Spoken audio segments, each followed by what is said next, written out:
If you think assembling a wardrobe from a box is frustrating, imagine ordering an 8-story statue from Paris and having to put it together on the edge of a 700-meter cliff. Back in the 1920s, that was literally the job.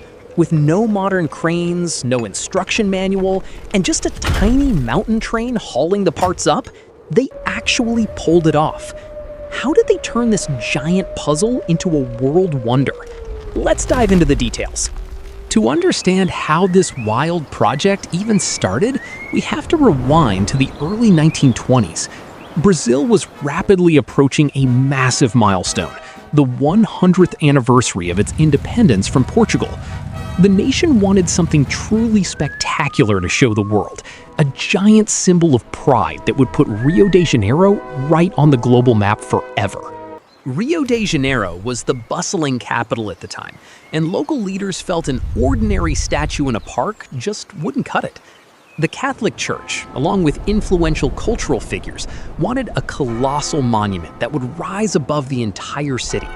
They envisioned a massive beacon visible from every single neighborhood, something so grand that nobody on Earth could ignore it. But there was a major catch. The Brazilian government refused to spend a single cent of taxpayer money. Brazil was a secular republic, and political officials made it crystal clear that if anyone wanted to build an enormous religious landmark, they would have to find their own cash. On paper, that should have killed the entire project before it even began. Instead of giving up, the organizers doubled down. Led by Cardinal Sebastião Leme and powerful women's activist groups, they launched a relentless national campaign. Over 20,000 Brazilian women signed an official petition demanding the government at least grant permission to use the summit of Mount Corcovado. Faced with overwhelming public pressure, the authorities finally agreed to hand over the peak. Now came the hardest part, paying for it. In 1923, they launched what became one of history's first massive crowdfunding campaigns, called Semana do Monumento. Donation buckets were set up on street corners, inside schools, and in front of churches across the country.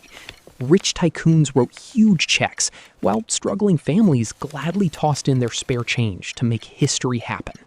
Against all odds, the campaign was an overwhelming success, raising over $250,000, worth millions today, entirely from everyday citizens.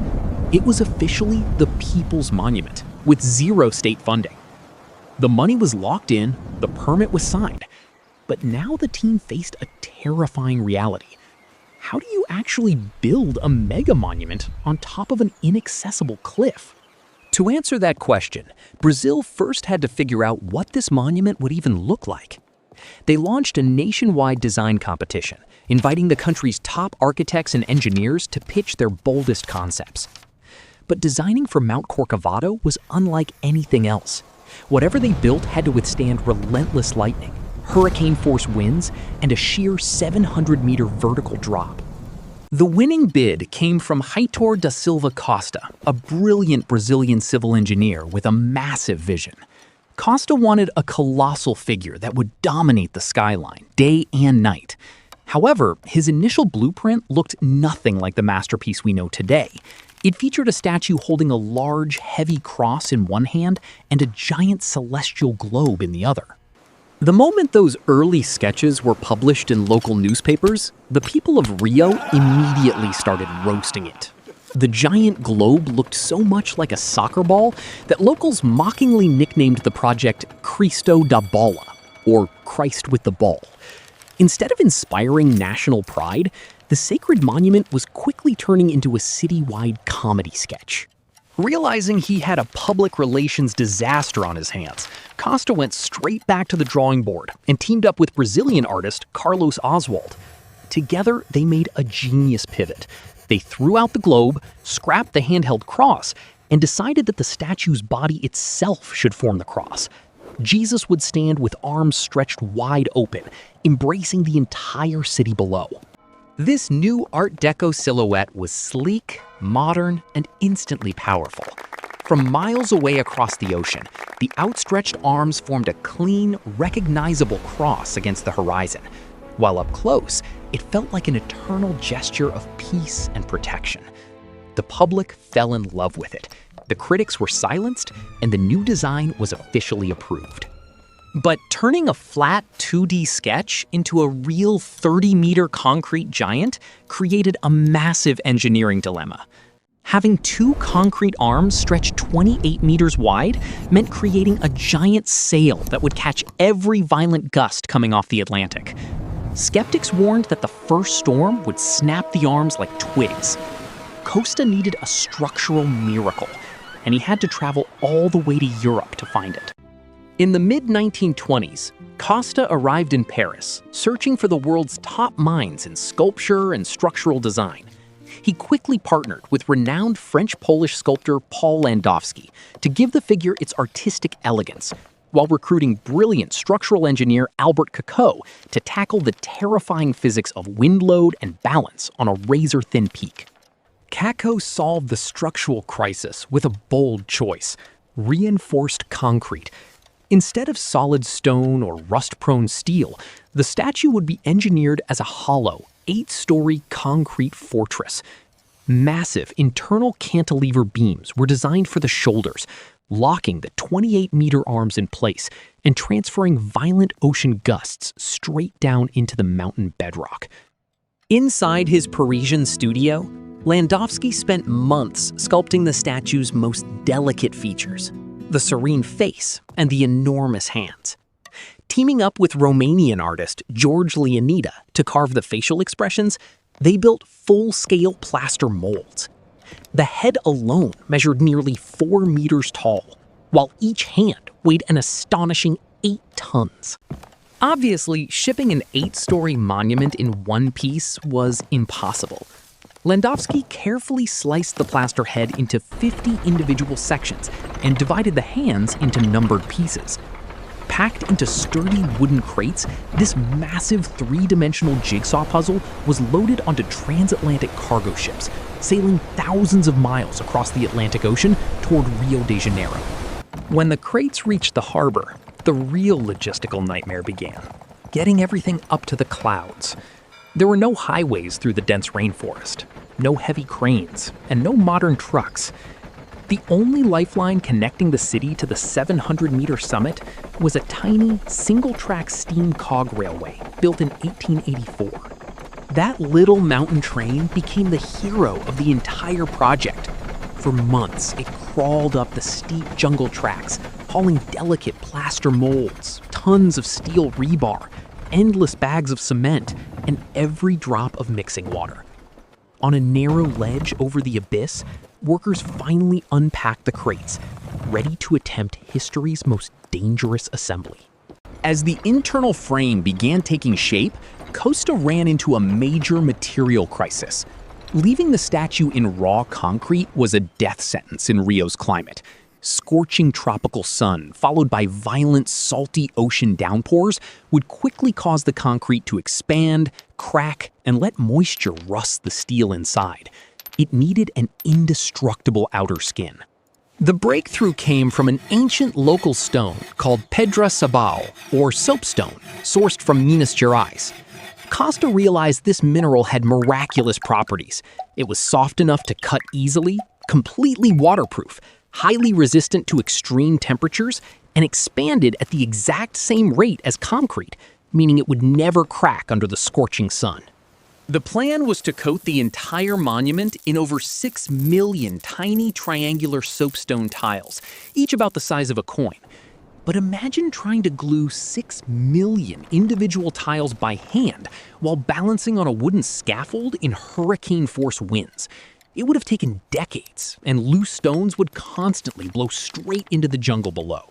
So Costa came up with a brilliant prefabrication technique. Down in the city, hundreds of women volunteers and church groups gathered in workshops.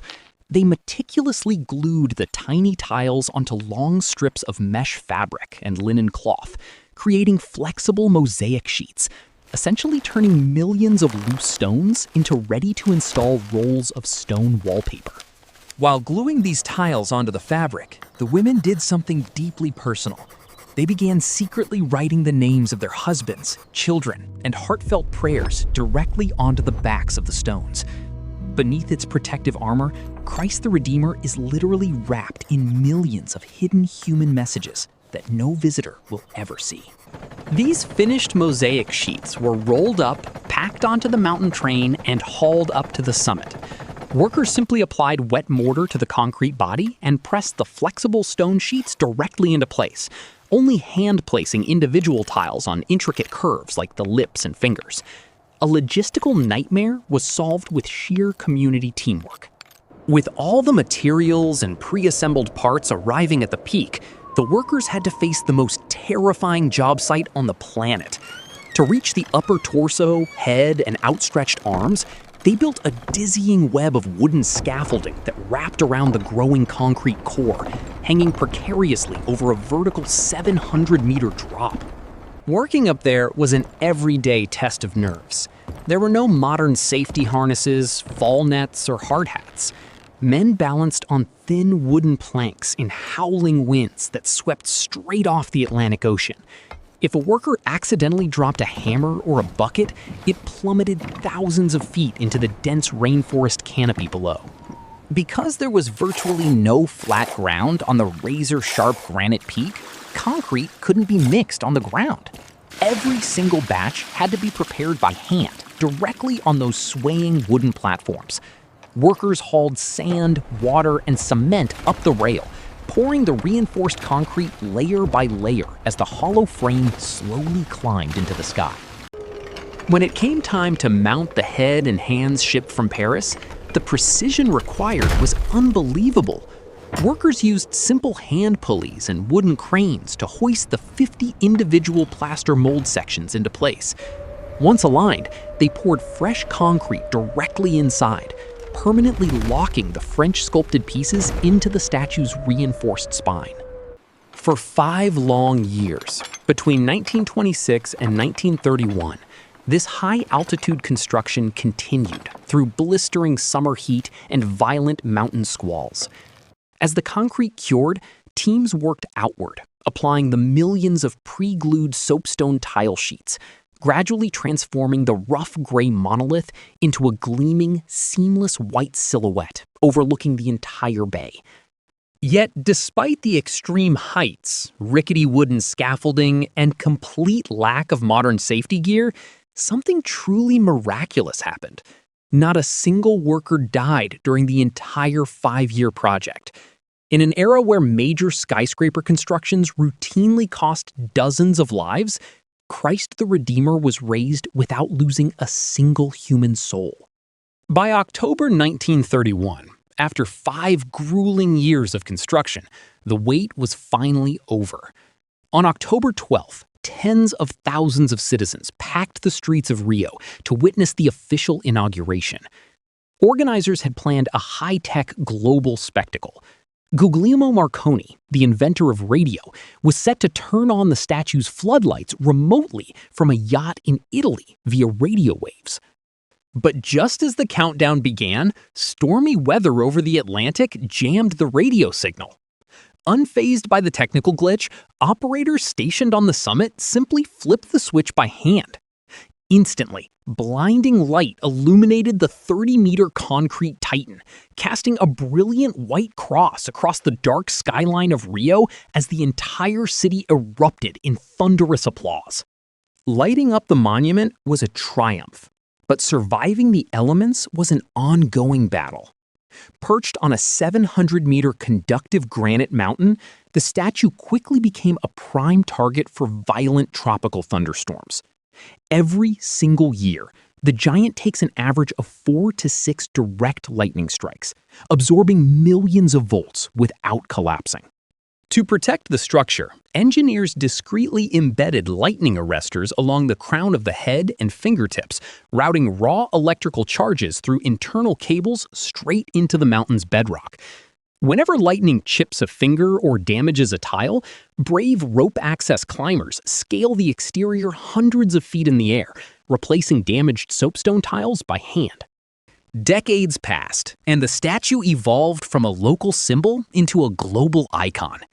In 2007, Following a worldwide vote involving over 100 million people, Christ the Redeemer was officially named one of the new 7 wonders of the world, standing proudly alongside ancient legends like the Roman Colosseum and the Great Wall of China. What started as a mocked 1920s sketch and an impossible crowdfunding campaign became one of the greatest engineering feats of the modern era.